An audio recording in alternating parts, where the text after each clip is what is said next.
You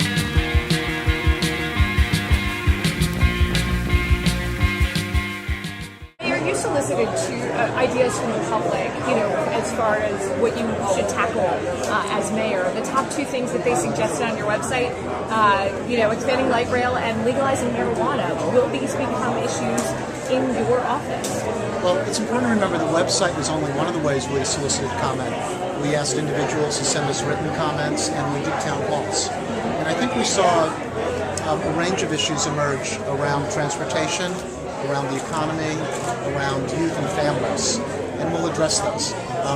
I'm certainly on record with respect to legalization of marijuana, but that's something that's not really within the city's control.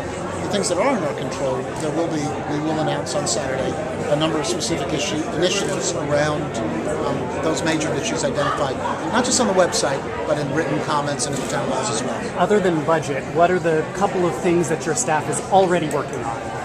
Oh, there's just a number of things already. We've gotten the police chief search started up. There are new department heads that we are working to identify and hire, which are immediate, and just a host of other things as well. 2010 for the light rail expansion, could that happen? Could we vote on it? Do we know? That's to be determined. We're going to see how quickly we can do it, but that depends on a lot of factors. Mayor McGinn, other than hires, what is your most immediate challenge? I think that I'm going to go back to it. I think the first challenge is building a strong team. I would say the next challenge then is building, working with the department heads and city employees on our approach to solving problems. And if we can get those two things right, specific issues will be much easier to address.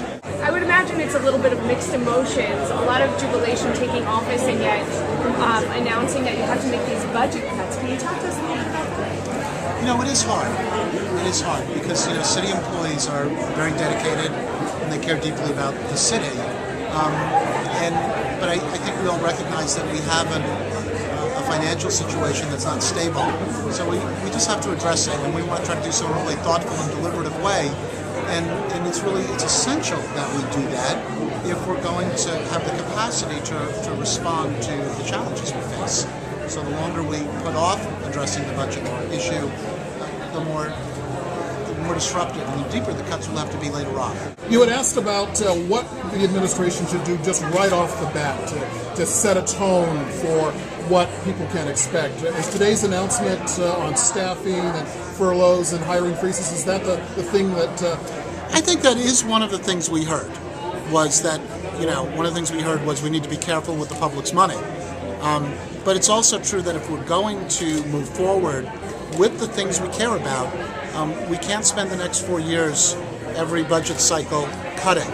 We have to get ahead of the budget so that we have the resources aligned, the people and the dollars aligned to work on the things that are most important.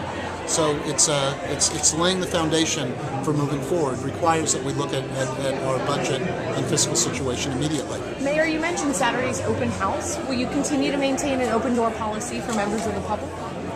Well, within reason, of course. But yes, we intend to have regular town halls. The open house is we're going to give tours of City Hall, including tours of the mayor's office. We've got the city council members to make their offices open as well. We've asked department heads to come down as well and share and be accessible to the public as well. I have an address scheduled at 3 o'clock that day where we'll talk about some more of the positive agenda moving forward, responding to what we heard in the town halls.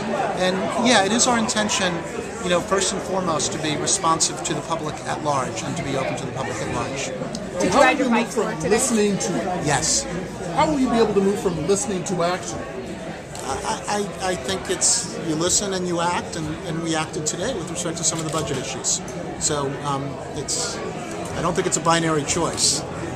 One listens and then one acts. Can you talk about the 200 senior level positions? Are you talking about eliminating those positions? 200 people that be laid off within the senior staffing? I think what we're starting right now is our objective is to find a way to reduce from that 200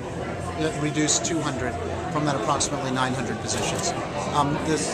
in the campaign, I said we wanted to reduce it by 200, and that's our objective moving forward. So we're going to ask the agencies to come forward and identify,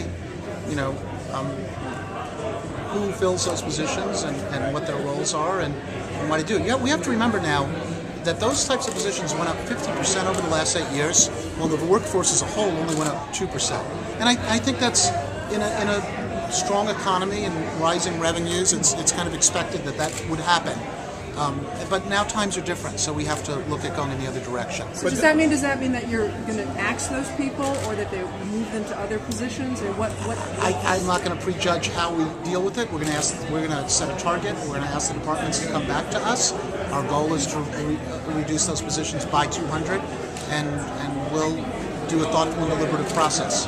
While we are in a difficult budget situation, we don't have the depth of the problems that the state or county does. But that doesn't minimize the fact that this next 40+ million in cuts is on top of very significant cuts by the last council and mayor, and a depletion of the rainy day fund. So it still remains a significant challenge. Is this setting the foundation to ask voters for additional taxes?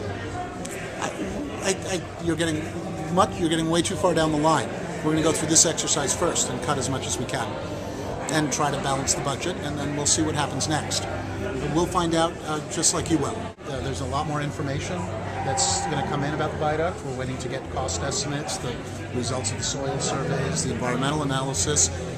The legislature has said it may act and make it very clear that Seattle's going to pay all cost overruns no matter what. So I think we're going to gather more information and then decide on a course of action. Planning a trip to Olympia to talk to lawmakers? I mean, there's kind of a contentious relationship. Yes, I am going. I think it's on my calendar to go to Olympia. I already had a meeting with all of the Seattle area delegation during the transition period to talk about how we could work together better on things we care about. And I think that was a good break the ice meeting and a productive meeting. I met with Governor Gregoire before Christmas. We went down to Olympia and spoke also about common issues. And I think I have a trip scheduled in the next week or two to go down and meet not just with the local delegation, but they're going to introduce me to other legislative leaders. How'd it go with the governor? It went very well with the governor. We had a good discussion about respective priorities. You have a reception, Mr. Mayor. Folks are waiting for you.